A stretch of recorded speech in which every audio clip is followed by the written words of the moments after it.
pisan. Basa Jang Hasan datang, si Nengsih langsung ngagabruk Jang Hasan, cerik kanyanyerian. Handeul abdi teh handeul. Geus nyarekan bapa. Nyaho umurna moal panjang mah meureun abdi teh moal kumawani Kang. Kitu.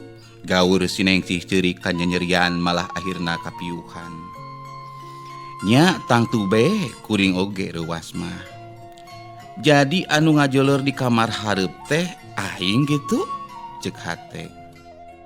Mustahil ieu pan bapa mah.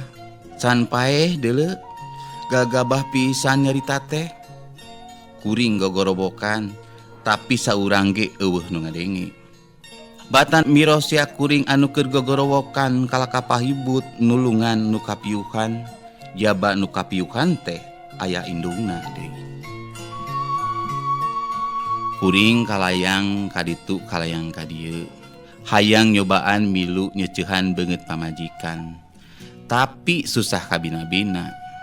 Kalayang ngadeuketan Mang Ikin nyobaan cacarita. Amang, ieu kuring naha ceuk saha ieu kuring paeh? Tapi Mang Ikin bangun teu nolih kalah ngaladenan Bikarsih. Heueuh pamajikanana. Naha nya kitu si Kekei teh nyandung? Kadenge sora Bikarsih sanajan ukur ku harewos. Lah, tacantang tu.